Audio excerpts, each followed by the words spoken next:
we'll guide you through how to color vector in Illustrator. Quick disclaimer, you need to follow this step-by-step guide carefully, because skipping a single step will affect your final result. If this guide helpful, don't forget to like and subscribe. First, don't forget to comment if you still need our help or want to ask something, and we will reach you as soon as possible. Second, start by launching Adobe Illustrator on your computer before beginning your project. Once the application opens, move to the top menu bar and click File to display the available options. From the drop-down menu, choose New to begin creating a fresh document for your artwork. When the new document window appears, select the preset size that best fits your project, then click Create to confirm your selection and open the artboard. After the artboard is ready, insert your vector image into the workspace so you can begin editing it. Open the File menu again from the top bar, then choose the Place option from the drop-down menu.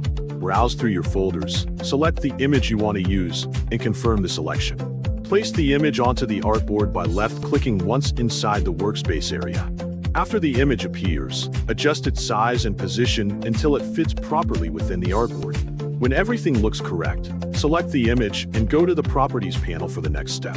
In the Properties panel, click Embed so the image becomes part of the Illustrator document instead of remaining linked externally. Next, select Image Trace and choose the tracing style that best matches your design needs. After the tracing process finishes, click Expand to convert the traced result into editable vector shapes. Now select the image again. Go to the menu bar, click Object, choose Live Paint, and then click Make from the list. You can now begin coloring your vector image. Activate the Live Paint tool by pressing the K key on your keyboard. Choose a fill color from the fill selector, then apply the color by left-clicking on a specific section of the image. Continue changing colors to match your design idea, repeating the same coloring method across different sections until the artwork becomes the exact design you want.